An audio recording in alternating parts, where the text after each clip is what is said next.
Get that barbecue ready. Come on, we got people coming in a little bit. We ain't time to fool around. Y'all was supposed to get that done a long time ago. My goodness, I can't get nothing to... They're already here. Hey, look, sorry, I know you guys came a little early. We thought we were ready, but just give us a second here, all right? We'll be ready to go in a few minutes. DJ, where's my theme music?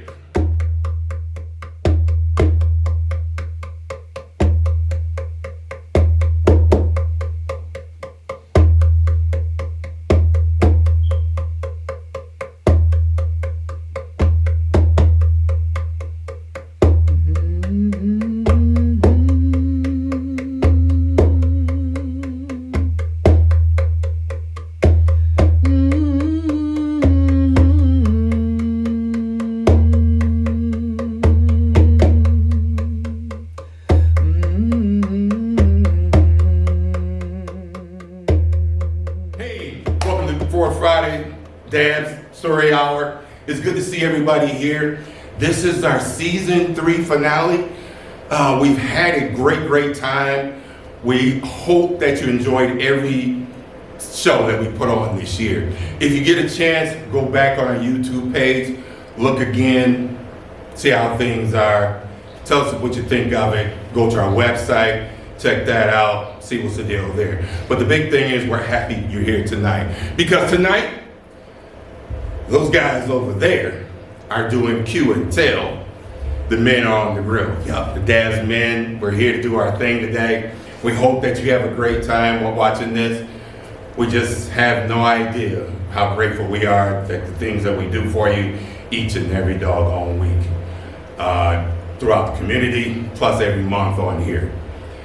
You know, the Q and Tell part, because those guys are supposed to be over there cooking and that kind of deal. And they'll be up in a minute. That's the great Larry Castleberry and Master Tell Ivory Williams. They'll be on in a few minutes. They were trying to flip meat and all that kind of stuff. So just give them a few minutes, that kind of deal. It kind of brings to me some mind of some things that I do cooking. As normal, as we always do, we're always late for getting stuff started. And of course, those guys, late as they normally are, this is where we're at. So that's why you caught me the way I was. I'm so embarrassed, I'm telling you, unbelievable.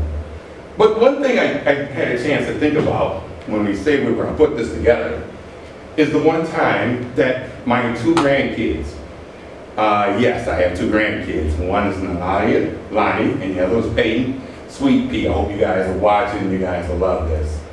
Sweet Pea wanted to do, and Lonnie wanted to do a pizza party. And it turned out that, you know, it was like a okay idea.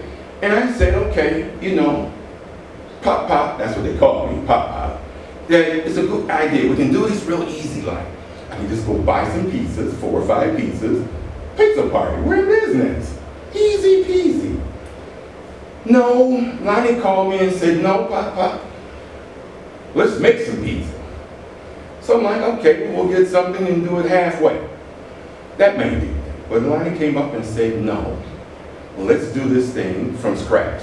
Now, how does a 3-year-old know to do pizzas from scratch? How do you know that? But so I said, okay, let's make this a big thing. Let's make it a fun day for us. So we sat down and I started planning it out. And what I did is I sat and made out orders for everybody, called everybody in the immediate family. And I said, hey, Lonnie is doing pizza and she's making it. And it's Lonnie's Pizzeria, that's what we call it. And she turned and said, well, can we make everybody pizza? And I said, well, that's the whole idea. We're gonna get everybody in the family. They're gonna come over to the house and we're gonna sit down and make everybody's pizza. As you can see, she went and got out an apron and a hat to do her thing with, and she was ready to go. Came over, put her apron on, and laid everything out on the table, just like a regular pizzeria. I even ordered pizza boxes so that we could put pizzas in it when it was all done. The little pizza dishes you see when you go to a pizzeria, along with the boxes, and wrote people's names on it, the whole bit. We started out with 6. There's only supposed to be 6 men. And started thinking about it as we got closer to the date. And I said, well, let's ask the rest of the family. So 6 turned into like about 20. We sat there a little, like, a few more days went by. And I turned and said, well, since we're doing this, we may as well make it a big thing. And I said, okay. So it turned into 27 pieces we ended up making at the end of the day. The wild part is that I thought Lonnie was going to quit after about 5 or 6. And I said, well, she'll be good for 5 or 6 pizzas, and then the rest of them I just throw together and we're good to go. Well, Lonnie hung around for all 27, and it was all over. She turned and said, can we sit down and make more? Is that it? That's all we have left? And I went like, you gotta be kidding me. We just made 27, and I'm tired. The entire family, the other family, and the extended family all got pizzas that day. As you see here, I was sitting there calling out orders, and she was big on making them as we set it out. She was big on the cheese part. You put cheese on, put pepperonis on, she wanted more cheese. You put something else on, whatever they wanted, she wanted more cheese. So as you see one of them, I sat down and said, hey, hold on a minute, you're getting carried away. And I said, this is too much. But the good part was, one was had by all. Of course, we were late. Like some guys I know were here who were late putting meat together. And we had a good time, and pizza was made for everybody. I hope that one day when you do stuff with your grandkids or your kids, make a pizza party, don't do what I did. Just plan, keep it simple. Don't think of everybody else. I ended up thinking about a whole lot of people. Unbelievable. Hey, when we come back, we'll bring back our first teller. This guy you're gonna love, I guarantee it. Stay tuned, we'll be right back. When your surroundings smell good, you feel good. You too can change the scent of your space with scents from Pink Zebra through your favorite consultant, Audrey Ross. They offer anything from electric and reed diffusers, wax warmers, decorative accents, lights, car fresheners, hand sanitizers, soap, scrubs, lotions, and so much more. They even offer a subscription service where you can receive exclusive products. Just join Audrey's Facebook group for a chance to play games, win free and or discounted products. Can't wait? Start shopping now. Go on over www.pinkzebrahome.com/AJRoss. That's pinkzebrahome.com/AJRoss. Hey, welcome back. Hope you enjoyed our brief break there. We'll get into that a little later. But first, let me bring up our first teller. This guy came to the guys when we were in need of a third and fourth person, that kind of deal. And when he came to us, we all turned and said, hey, you know, this is the guy, he'll fit. We were like the Temptations, really, between Ivory, James, and myself. And we were missing the singer. And just so happened, Larry walked through the door. And like the Temptations, he started singing, telling stories. And we were like, yeah, that'll work. This will work. So we said, hey man, come on, do some stuff with us. And he said, okay. And he's really the quiet one of the bunch at the whole group. We always got to get him to say things when we're talking about stuff in meetings. We always go like, Larry, you got something to say? Oh, I'm fine. He never says anything. But without further ado, everybody give him a hand. Ladies and gentlemen, Larry Castleberry.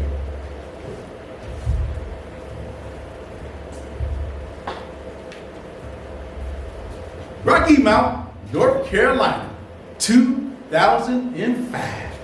Oh, the barbecue was cooking. But this is real barbecue. Pork ribs, cooked the only way ribs are supposed to be cooked, on a charcoal grill. You know what I mean.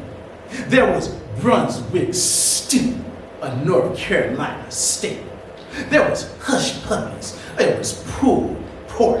Oh, the food was just making everybody's mouth water and their stomach say, feed me. Now this story is not about barbecue or eating. No. This story is about the World Championship of Bid Whist. And this year, this particular year, the two individuals in the final was the first time in history a father and son team. My daddy and me. And our partners was the worst thing you would ever want to face, a husband and wife team. Now let me tell you a little something about Bid Whist. Bid Whist is not just a game. It is serious play. More marriages have been destroyed because of this game than anything else in the world. Not finances, not infidelity, but a person making a bad play in a Bid Whist game. It is the number one reason for marriages dissolving. Or if your partner throws a heart, for example, and then the part you cut, or you don't cut, you throw off, and your partner doesn't come back in hearts and they still have hearts, that is a divorceable offense. Oh yeah. But there we were, my daddy and I, ready to play the finals. Let me tell you a little something about my daddy, because you see, my daddy is recognized worldwide as the greatest Bid Whist player in the world. And he got this reputation actually back in 1976. Now, those of you who have a little gray in your hair may remember this commercial back in the 1970s of this very well-dressed black man going through security at the airport, and his briefcase set off the metal detector. And when they opened it up, they saw a case of Stroh's beer. Now, my daddy was not that man, but that commercial was based on my daddy. Because every time he would come to Detroit to visit me, he had to get himself a case of Stroh's beer to take back home. Well, on one particular event, when my daddy was going back, a person asked my daddy why he did that. And my daddy told him, I gotta have my Stroh's. And that's when they came up with the commercial. But see, what that commercial did not show was that particular time, my daddy was coming back from the World Championship of Bid Whist that particular year. And my daddy was losing, sitting down, scratching his chin, and the person on the other side was doing some serious trash talking. My daddy looked at that man and said, without looking at his cards, I'm telling you right now, before you deal, I'm calling a 7-0, and I'm going downtown. That man looked at my dad, dealt the cards. My daddy picked up the cards, 7-0, and proceeded to run a Boston. And what's a Boston? That's when you get up and fly away. Because that means you've taken every trick. You won every hand. That man was so impressed by what my dad did. He said, there's no way in the world you can do that again. My daddy said, try me. He dealt again. My daddy picked up his cards, looked at them, and ran another Boston. The legend was born. Fast forward to 2005. There's my daddy and me. Now, I've been trained by the best, my dad. But I also had some other training. Oh, when I was younger, I would go over to people's houses and play Bid Whist where they would lock the door. And you were not allowed to leave until the game was done. And many times, that's when the sun was coming out to welcome in a new day. My father and I were sitting there. Cards were dealt. And a lesson my daddy had always taught me was this. Son, when you are playing big, you want control. And the way you get control is to get the key. And so, this was the last hand. Winner take all. I got the cards. I looked at my hand and I went for it. I called a 7-0. 7 cards, no trouble. Downtown. I wanted to be in. Got my kitty and started to play. Threw out my first card. Ace. Give it here. Threw out my second card. Ace. give it here. Threw out my next card, deuce, give it here. And everything was going well until I got down to my last two cards. This is where I needed a little help. I took my card and I threw it on the table. Just then, the opposition stood up, slammed his card down on top of mine. It was lower than my card. He started to do a little dance. And I mean, he was a dancer. My daddy looked at me. And it was that look that said, son, I love you. You did the best that you could. And that's all a man can do. But the man's partner, I realized, she didn't jump up and dance with her husband. She just sat there looking at my daddy. Now, my daddy had this tendency that when he was deep in thought, he would do that with his lips and nose. And that's what my daddy did. He looked at his cards. He looked at the cards that were on the table. Looked back at me. Looked back at his cards, and then he went. And then my daddy very calmly pulled out a card that was lower than the opposition. The man looked. He looked at his wife. His wife looked at him and said, and she threw out a card that couldn't beat my daddy. My dad just nonchalantly took that book and put it over. And then he threw out another card. As he looked at me, my daddy had the lowest card that was left. And my daddy gave me a look that said, son, you did your best. There's a reason they call me daddy. And anytime you find yourself in trouble, you can always count on daddy. Oh, we won the world championship that day. We were happy. So we ate that barbecue. We ate that Brunswick stew. Oh, we had ourselves some hush puppies. Father and son. 2005 Bid Whist World Champions. In 2006, we repeated the feat. And to this day, we are the only father and son team that has won the world championship of Bid Whist. Now, some of you think I'm telling a tall tale, don't you? You don't believe me, but I brought proof. Here you have the book, Rise and Fly. Tall tales and mostly true rules of Bid Whist. And if you open this book and turn to chapter 3, it talks about a family thing. And if you read this book, you will read about the incredible father and son team of the Castleberries, or where the world's greatest Bid Whist player, Larry Castleberry Sr., grabbed his son, Larry Jr., and conquered the world, not once, but twice. And that is a fact. But this is the month of May. And everybody know May is Mother's Time. It's the month of Mother's Day, where we say thank you to all of our mothers. Now, as a little boy, my mama would read to me, and oh, did I love sitting down and listening to her read. I had a show to tell. I had all of those Grimm fairy tale stories. Big old 2 volumes of fairy tales that my mama would pull out and read to me.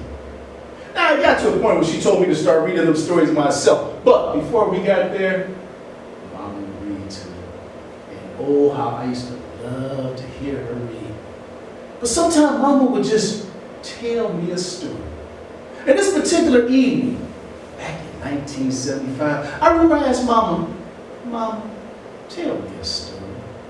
And she said, okay, son, I'm going to tell you about a rabbit who was working on her PhD. PhD. I said, really? She says, oh yeah. Now, shh, be quiet. Mama's about to tell you. Once upon a time, there was a rabbit who was working on her PhD. And this particular day, she was so tired after studying so hard that she came out of her house to sit down and just bask in the sun and enjoy a day of relaxation. She was enjoying herself a little bit too much because she did not hear when a fox crept up behind her and they grabbed her and said, oh, young rabbit, young rabbit, young rabbit, young rabbit. I've been looking to get you for such a long time. Ooh, I'm about to eat you up. And this is going to be a good meal. The rabbit looked at the fox and said, Mr. Fox, Mr. Fox, Mr. Fox, please don't eat me. I'm just trying to get my PhD done and I'm just working on my dissertation. The fox looked at her and said, your interpretation? The rabbit said, no, my dissertation. I'm trying to get my dissertation done so I can get my PhD. The fox looked at the rabbit and said, well, what is this paper about? Your dissertation. The rabbit looked at the fox and she said, it's about how rabbits are smarter than a fox. The fox looked at her and said, oh, that'll be the day. The rabbit said, I can prove it. If you come to my house, I can show you my paper. The fox thought about it and said, okay, rabbit, I'm going to go to your house. I'm going to read your paper. And it better be good. But that's not going to stop me from eating you. But I would not mind a good laugh before my meal. But the fox went to the rabbit's house, and the fox was never seen again. A few weeks later, the rabbit's out there again, taking another break from working on her dissertation, when suddenly the big bad wolf pounces on her, pins her down, and is ready to start chowing down. And the rabbit looks up at the wolf and says, no, Mr. Wolf, Mr. Wolf, Mr. Wolf, Mr. Wolf, please don't leave me, don't leave me, don't leave me, don't, please don't leave me. The wolf said, give me one good reason why I shouldn't sit down and enjoy myself a nice, tender rabbit. The rabbit said, because I'm working on my PhD and I'm trying to get my dissertation done. And all I have to do is put in a few more paragraphs and I will be done. The wolf stood back and said, dissertation? You? The rabbit said, yes, I'm working on my dissertation. The wolf said, what is your paper about? The rabbit said, how rabbits are smarter than a wolf. The wolf said, oh really? You think that you are smarter than me? The rabbit said, well, actually, yes. Everybody knows that rabbits are smarter than wolves. The wolf said, is that a fact? The rabbit said, yes, and I can prove it. Oh, if you just let me take you so you can read my paper, you'll understand. The wolf says, tell you what, I will go with you to your house. I will read your paper. And if it is good, I promise I won't eat you. But if I were you, I wouldn't hold out much hope. The wolf went to the house of the rabbit. And the wolf was never seen again. A few weeks later, there was the rabbit, sitting back there, hands behind her head, legs crossed, just enjoying the sunshine. When a friend of hers, another rabbit, came up and said, well, hey, girl. She said, well, hello. She says, where have you been? I've been working on my dissertation, and I finally have it done. My counselor's been helping me with it, and it is beautiful. And so the other rabbit says, well, let's go read it. So they go to her house. When she goes in her house, she sees her Pica typewriter. And on there is a stack of papers neatly put in place. She looks to the right over the kitchen, and there's her mother cooking some stew, waving hello too. But when she looks to the left, she sees something. And when she gets a little closer, she realizes that those are bones. And when she looks a little closer, it looks like those are wolf and fox bones. The rabbit looks at her friend. Her friend smiles. Her mother looks at both of them and smiles. And the rabbit said, "My mama is my counselor." My mama then looked at me and smiled. She said, "Son, I want you to remember this in life. It's not important what you write your paperwork. It's really not important what you do. What's important is who you have as an advisor. And so long as I have breath in my body, baby, Mama will always be there for you. Because where there's Mama, ain't nobody gonna mess with my baby." To all you mothers out there, happy Mother's Day. My story is done. And let me get back to the real to work on my meat. Come on, man. I'll tell you. Larry Quiet Man Castleberry. Quietest guy in the group. Tell us a little bit about you, man. How'd you get started doing storytelling? Well, if you talk to my mother, she would tell you that I had a lot of missing homework assignments, and when she would ask me why, I would come up with some whoppers. But the truth of it is, I love hearing stories. My mother would tell me a lot of stories as a child, and I loved listening to them, and I started making up my own stories. That's how much I love it. So, how's storytelling going? How you like it so far? I don't like storytelling. I love storytelling. There you It go. allows me to share. It allows me to listen. So two things I enjoy about storytelling. One is doing research, just hearing other individuals' stories and understanding history, learning about history, things I didn't know. And the other thing I really enjoy is performing. I just love getting up there and telling. Yeah. That's right, man. You're doing great, man. We're glad you're part of the association. You even took a part now. You're the president now. Detroit Association of Black Storytellers. We're thrilled that you are. Hope that your term is peaceful. That's the best I can tell you. It's peaceful. All right. And less stress. So tell everybody how to contact you if they want you to perform somewhere. So if you're interested in contacting me, Larry Castleberry, you go to my website, larrycastleberry.com. You can give me a call, 313-549-5259. I tell all kinds of stories, but stories that inspire, that teach, that educate, that brings a smile to your face. That's what's up, man. That's what's up. Thanks for coming, man. Appreciate you. Okay, don't go All right. nowhere. Hey, stay tuned. We'll be right back. Check out this important message from our sponsor. When your surroundings smell good, you feel good. You too can change the scent of your space with scents from Pink Zebra through your favorite consultant, Audrey Ross. They offer anything from electric and reed diffusers, wax warmers, decorative accents, lights, car fresheners, hand sanitizers, soap, scrubs, lotions, and so much more. They even offer a subscription service where you can receive exclusive products. Just join Audrey's Facebook group for a chance to play games, win free and or discounted products. Can't wait? Start shopping it out. Go on over www.pinkzebrahome.com/AJ Ross. That's pinkzebrahome.com/AJ Ross. Hey, welcome back. We hope that you're enjoying everything so far. Look, our pay sponsor today has some amazing things on her list. You might want to go to her website and check it out. I will tell you this much, this stuff does work.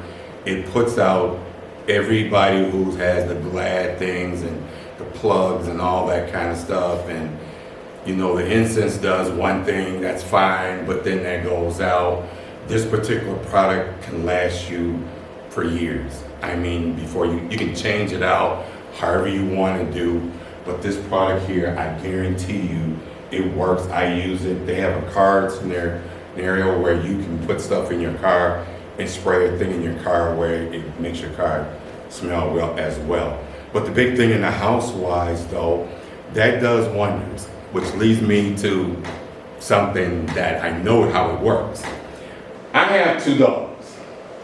I have a small one and a big one.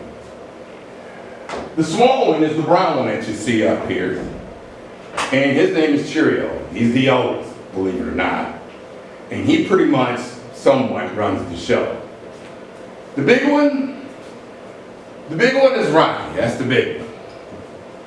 That's a German Shepherd. Oh, this place, just so you know, the small one, the brown one, is a Shiba Uno, which is a Japanese type dog. My darling youngest daughter is the one that picked this dog up out of a cartoon. Just so you know here also, that dog, when we bought it, was only like about $200 and some odd because it wasn't well known. That dog now is about $3,000 as a puppy because after a couple of Ford commercials and a couple of movies it was in, and now if you go on social media, Instagram and all that, you'll see that brand dog and a bunch of memes and all that. So now the dog is very popular. Ahead of our time, yes we were. But the big one is the big baby. And the big one, because he's big, looks out for the little one. So whenever something goes wrong with the little one, he's always in his face taking him out to make sure he's right. But the big one is like, has a thing my daughter calls separation anxiety. So when they're separated, the big one like loses his mind. The older one, he kind of like is okay, that kind of deal. But you basically can barely separate them, even from the start, because they were, as puppies, trying to share the same pen as he was growing. Well, of course, Rocky got too big because he's a full-bred, thoroughbred German Shepherd. But the big thing is that, like any other dog, dogs get musty. So we would always like get the dog a bath like once a week, you know, that kind of thing. And that didn't seem to like work. Even though they go to groomers now on a regular basis, which helps a lot. But that product that you just saw, when you have that, there are no dog smells, not in your house, no whatsoever. Our dogs went like 2 months without getting a bath, and we didn't have a dog smell in our house. So that's the thing with that, this product. This product does work. I stand by it. I'll tell anybody it works. It's like a different assortments that you want to get. It's anything that you want to put in it, any scent or anything like that. And you just put it in there, it has its own heat lamp. And you set it in there and it just does its thing for months, and months. But those two, I tell you, whenever I go somewhere, they want to sit down and they want to go everywhere I go. I started giving them rides to different places. So they get used to being in the car. So that way, every time they go to the vet, they wouldn't always think they're going to the vet. So now when I get ready to leave, they always jump in the car. And I don't know if I can have this one. No, it's not up there. So I got a picture where they both jumped in the front seat. And they looked like they were going to drive off down the driveway. So those two are inseparable. Even the little one, even though when the big one's gone, the little one kind of like, okay, where is he at? What is he doing? You know, that kind of thing. But when the little one's outside and the big one's in the house, it's constant whining and tearing up the house. But the big thing is that they smell great now because we do more. It's of course giving them a bath. But that product actually helps. It does help, and that's pretty much how that goes. So I encourage everybody to get it. Check it out. You may like it. You'll see it again information-wise so that you have it and you can kind of go from there. Hey, hang on a second. We got more to come. When we come back, our featured storyteller, him I've been waiting to introduce for years, so I got something for you. Be right back.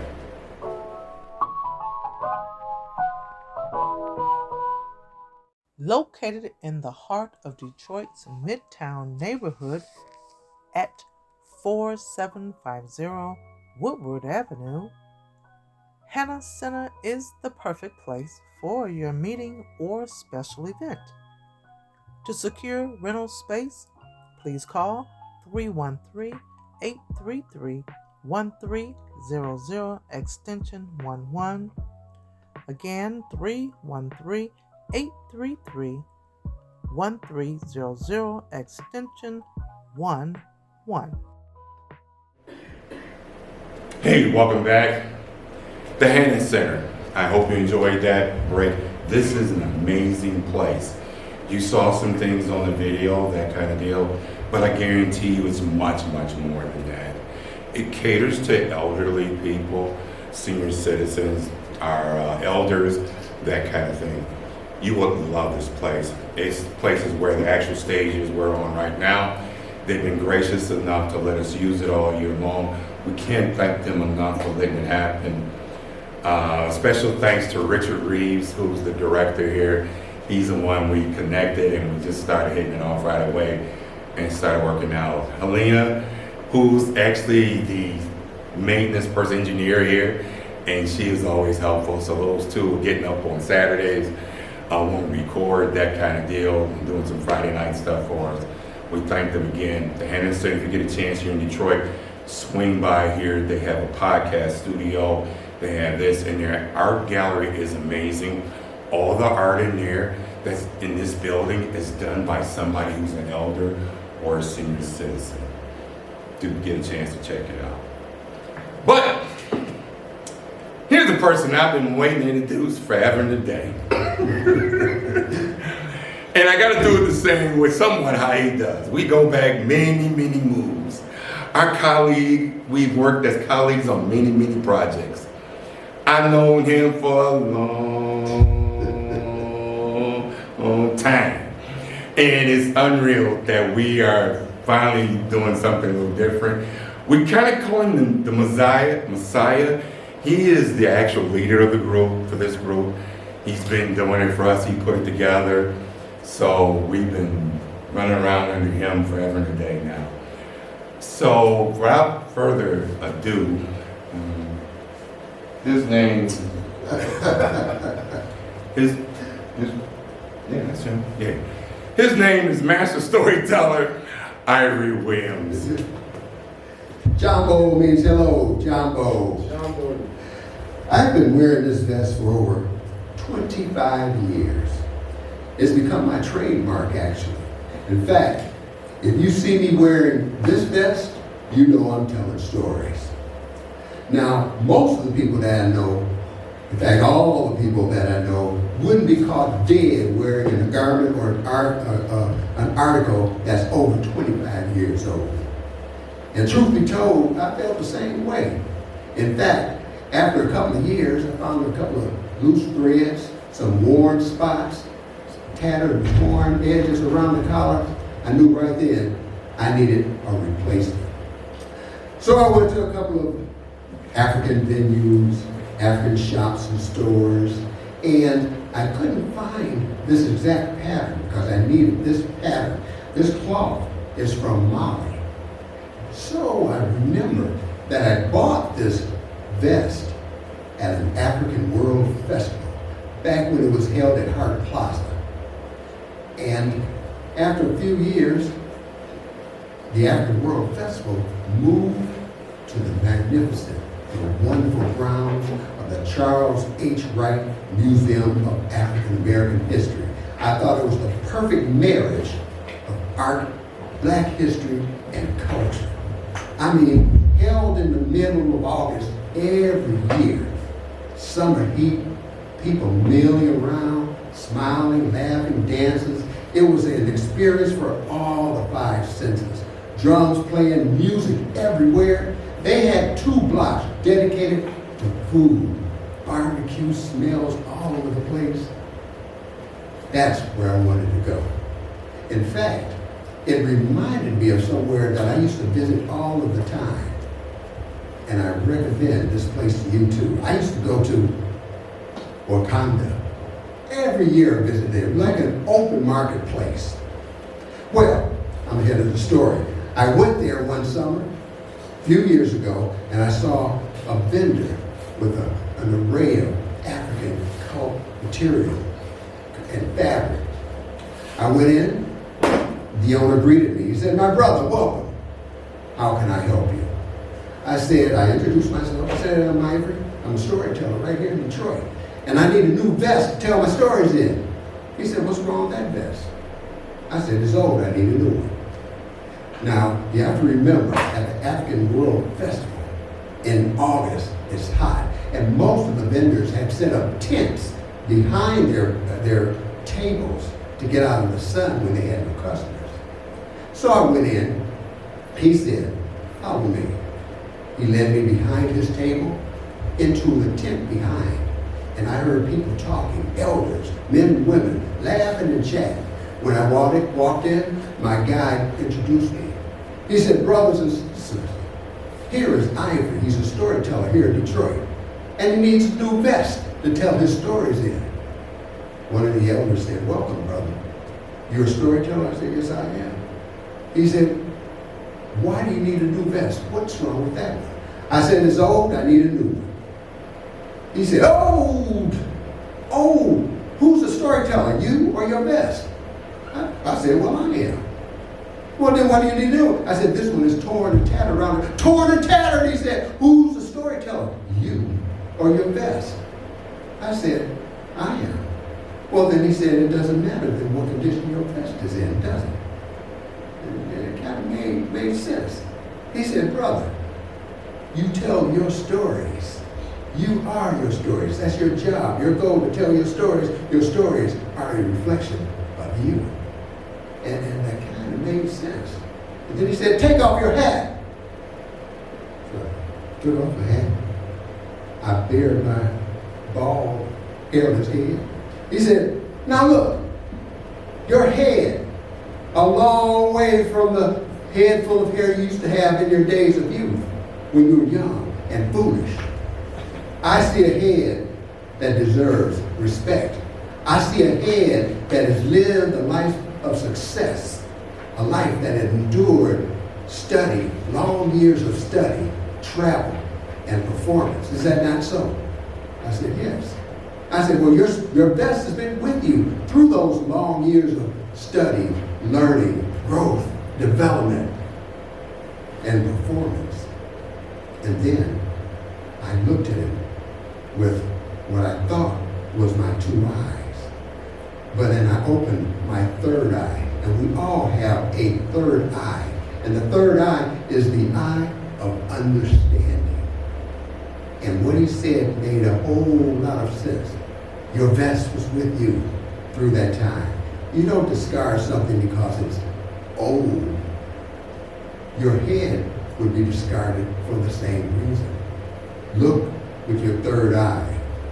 Your two eyes for looking around and seeing, but your third eye is the eye of understanding.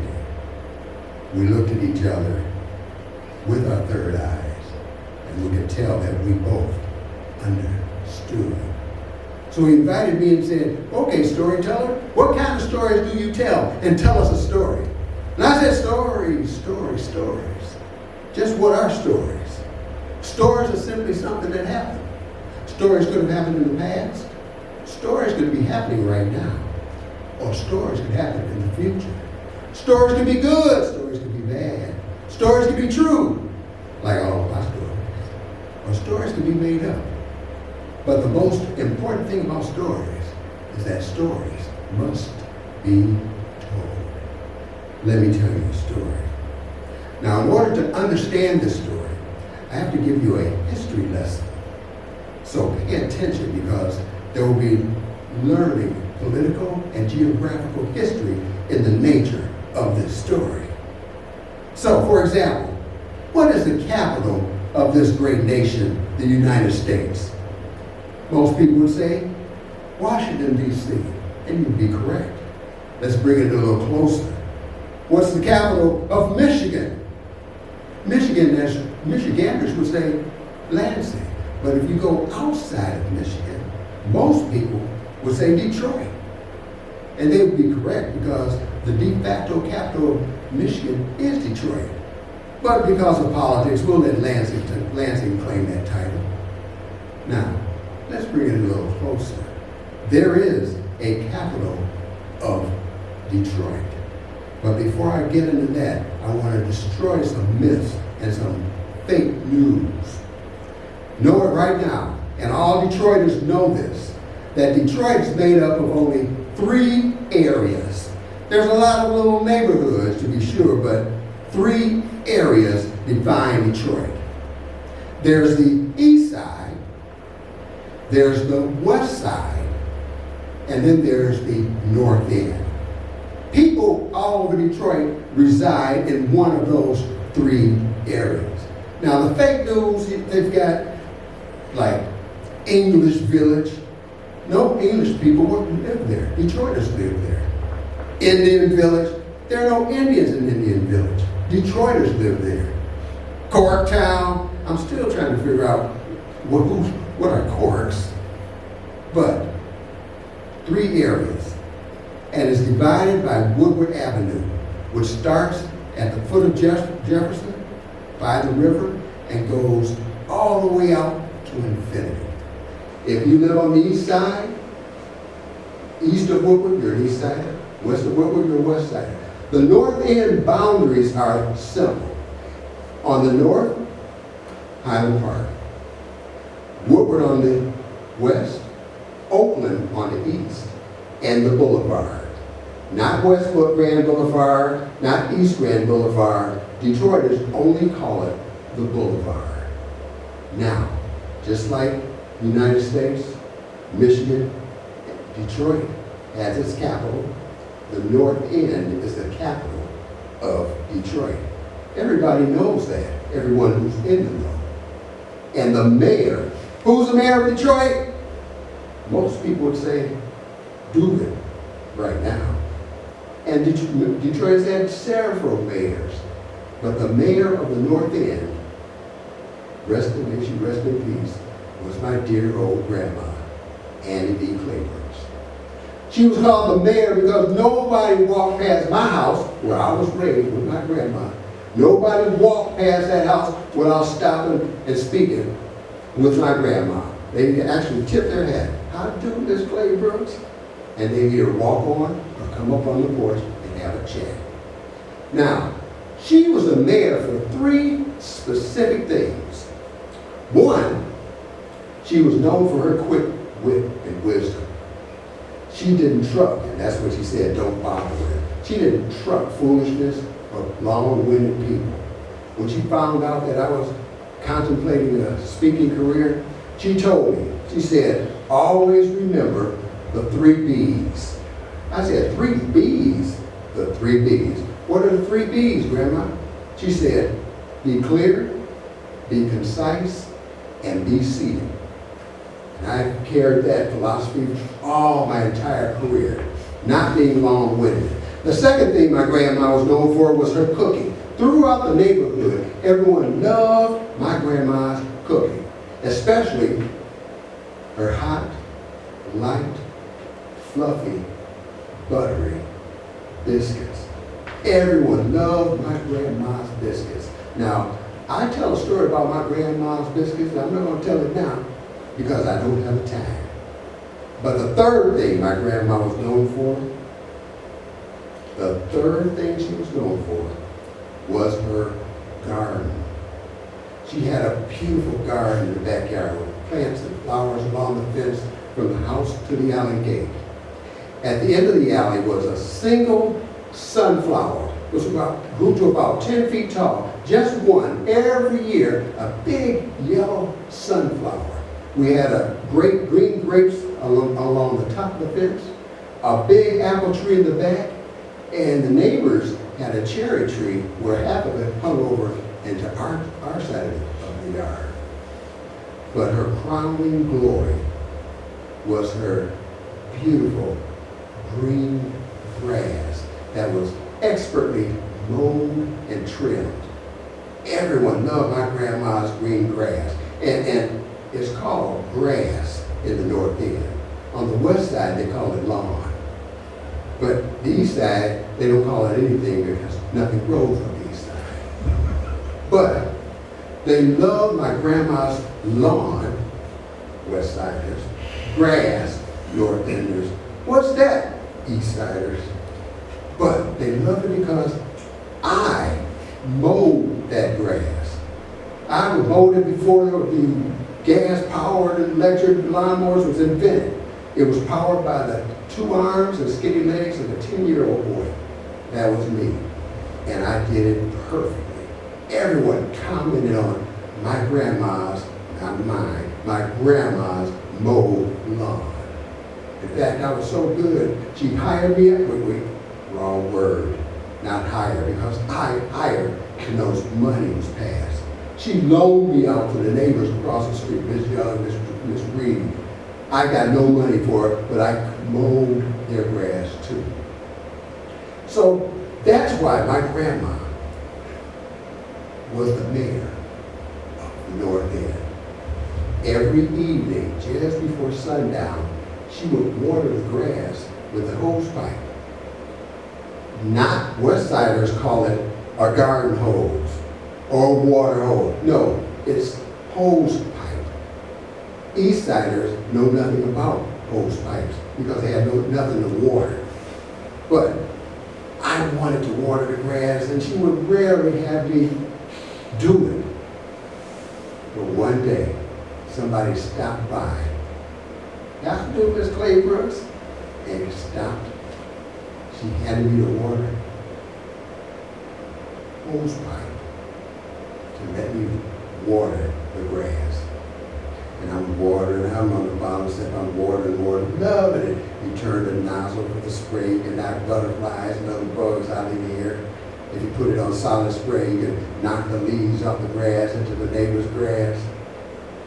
And then I held it in such a way that I made a rainbow. I said, "Rainbow, Grandma, rainbow!" She said nothing, just kept on talking. Then I looked back and the rainbow was still there. So I said, "Grandma, look, rainbow!" real loud. And she said, "Hush, water the grass." Now apparently she didn't understood what I had said. I mean, there's a rainbow right in our grass. So I turned around. I said, "Grandma, look, a rainbow!" And then she used those words that I still use today. She said, "Can't you see grown folks talking? Hush!" And then I turned around and I couldn't find that rainbow. As hard as I tried, I could not find that rainbow again.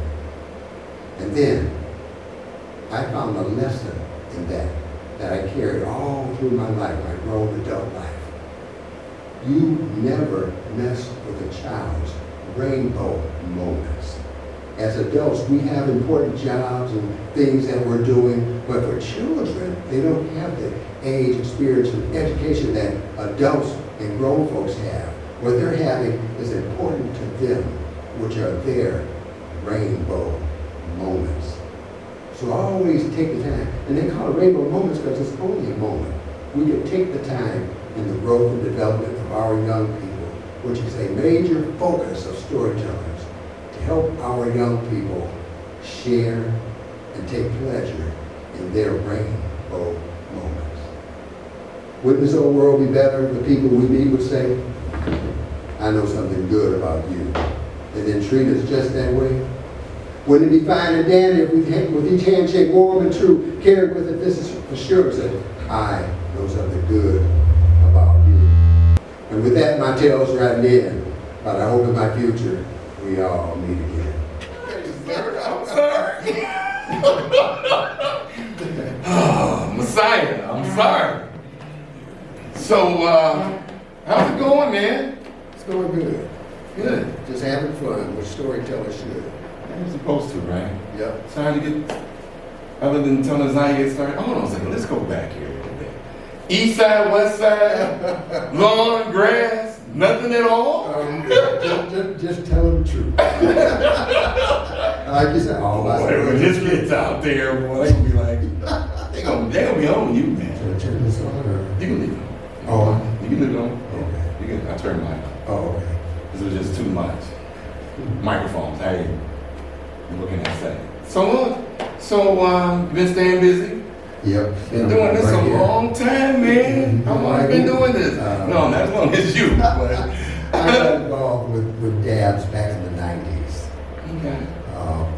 I found out I was working a lot with youth, and I found a storyteller, and her name was the great Alma Career, who visited us and gave a presentation. I thought it was an excellent way of communicating messages to young people. She taught me the art of storytelling, and I've been doing it ever since. Yeah, see, loving it all over the country, man. Having fun. Having fun all over the world. That's his favorite line, everybody. Whenever you talk to him and he closes out, he goes, "Have fun." And he says a lot of times when I'm working, I'm like, "Man, I'm not having fun. Let's work right now." It's kind of running me crazy. If you're living, you gotta have fun. What's the point of living not having fun? Exactly.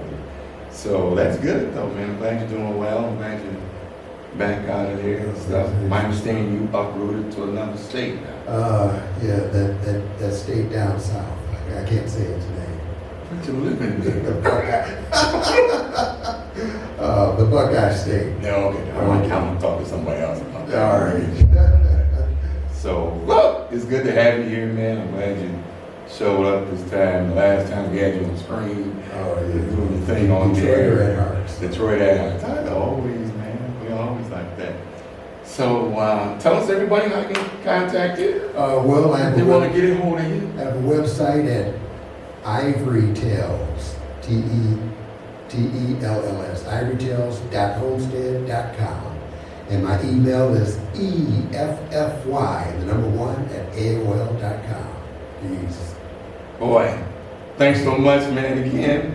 Appreciate you. All You right. know, we always, I'm sorry. You can go back to being the boss. And I'll go back to doing what I do. That kind of thing. Okay. So it's good having you here. I'm glad you came, man. All right. I mean, I'm a story lover as well. Yeah, Larry man. stories. You know. I didn't know about the fox and the wolf. You either, kind of deep. So we'll be there. Hey, hang on a second. We got more to come. Stay tuned. Don't go anywhere.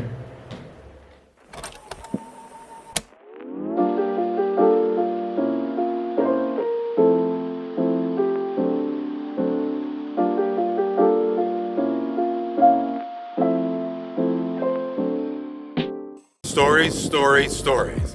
What are stories? Stories are simply something that happens every day. Stories could have come from the past. Stories could be happening right now. Stories can be past, present, and future. Stories can be happy. Stories could be sad. Stories. Just what are stories? Stories are simply something that happens. Stories can be good. Stories can be bad too. Stories could be happy. Stories. Just what are stories? Stories could be happening right now. Stories can be past, present, and future. Stories can be true, like all of my stories. Or stories could be made up. Stories are something that simply happens. Stories could be happening right now. But the most important thing about Stories must be told. Hello, we are the Detroit Association of Black Storytellers, also known as DABS. We are a 501c3 nonprofit organization. We offer many services, including storytelling, workshops, group facilitation. We host events. We perform at churches, schools, senior centers, and senior living facilities, birthday parties, family reunions, and even business conferences. We tell stories for all ages. Whether your event is large or small, we can accommodate it all. Contact us today to discuss how we can help make your event memorable. Call us at 313-442-3227 or visit our website, DetroitStorytellers.com. If you'd like to see us in action, check out our YouTube channel, Detroit Association of Black Storytellers. And remember, Just a little dabs will make your event spectacular. The most important thing about stories. Stories must be told.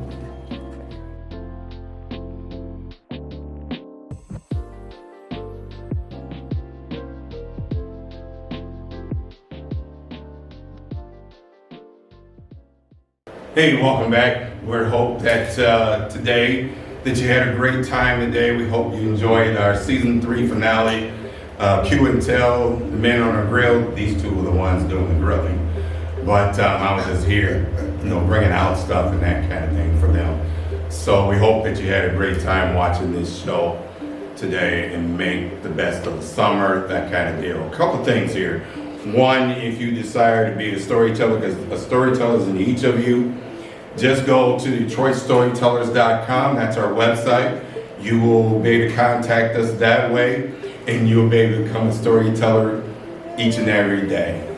Trust me, you have a bunch of stories, you just don't know it. It's in you. Every time, and here's one for you, every time that you get on the phone and tell somebody about something that happened, that's a story. If you want to contact us by phone, 313-442-3227. That's a good way to catch us there also. Do come to our YouTube page, Detroit Association of Black Storytellers, as the page you're on right now. Subscribe to it, it's free, doesn't cost you a thing. We'll be notifying you every time there's some new content put on the YouTube page, that kind of deal. Back to the website a little bit. The website is changed every first of the month. There's not one stagnated moment on there. There's always new content every month put on it. We have a Twitter page, Detroit Storytellers. Go on there. Keep us with Twitter-wise.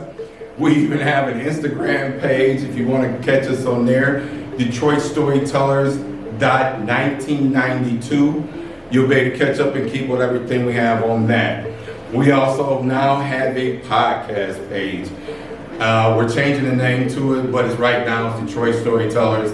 So just kind of check that out. We got some new things starting in the fall with that. We'll be back in the fall, September the 4th Friday. We're not changing anything.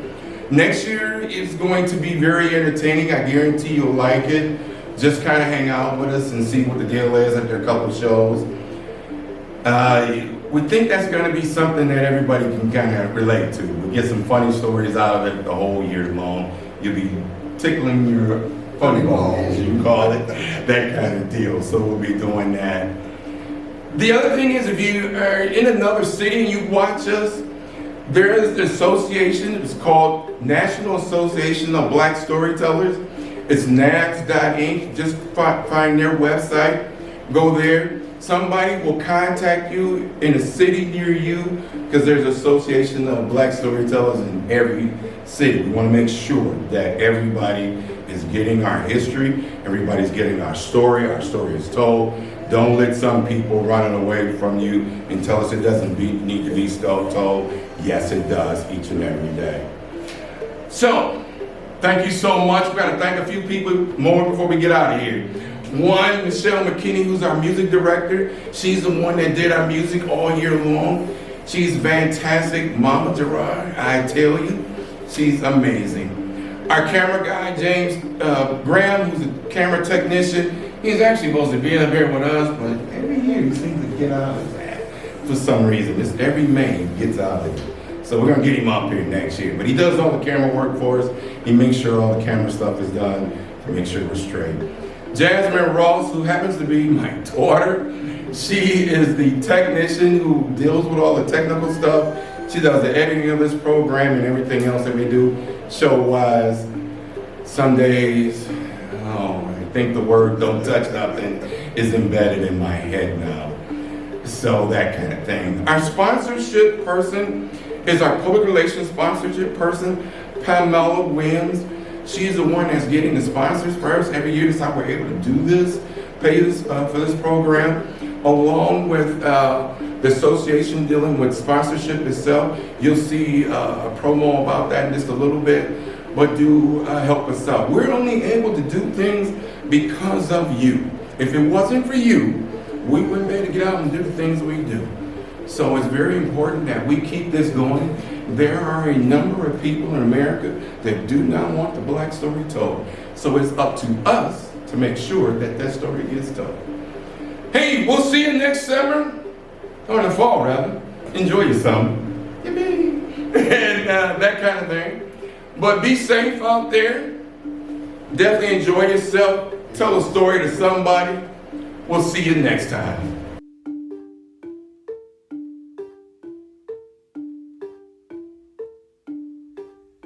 When your surroundings smell good, you feel good. You too can change the scent of your space with scents from Pink Zebra through your favorite consultant, Audrey Ross. They offer anything from electric and reed diffusers, wax warmers, decorative accents, lights, car fresheners, hand sanitizers, soap, scrubs, lotions, and so much more. They even offer a subscription service where you can receive exclusive products. Just join Audrey's Facebook group for a chance to play games, win free and or discounted products. Can't wait? Start shopping now. Go on over www.pinkzebrahome.com/AJ Ross. That's pinkzebrahome.com/AJ Ross. Hello, my name is Michelle Perry. I am the historian for the Detroit Association of Black Storytellers. Hopefully you have enjoyed all of our virtual stories on YouTube, as well as on podcast Buzzsprout, or possibly when you came to see us in our live concerts down through the years. Detroit Association of Black Storytellers, or DABS as we call ourselves, is a 501c3 organization. That means all donations are tax deductible and no amount is too small. We are able to put these programs on because of your generous support. And your generous support will enable us to continue with our program of servicing the community. If you want to make a donation, click on PayPal, DETROITABS@gmail.com. Or you can mail your donations to Detroit Associations of Black Storytellers at 1401 West 4th Street, P.O. Box 441004, Detroit, Michigan 48224. May you have peace and blessings, and thank you from all of the members of Detroit Associations of Black Storytellers. I say. Thank you for attending tonight's program presented by the Detroit Association of Black Storytellers. All rights of DAB's Fourth Friday Story Hour is a copyright of the Detroit Association of Black Storytellers and cannot be rebroadcasted or re-recorded without the written permission or consent of the Detroit Association of Black Storytellers, Incorporated.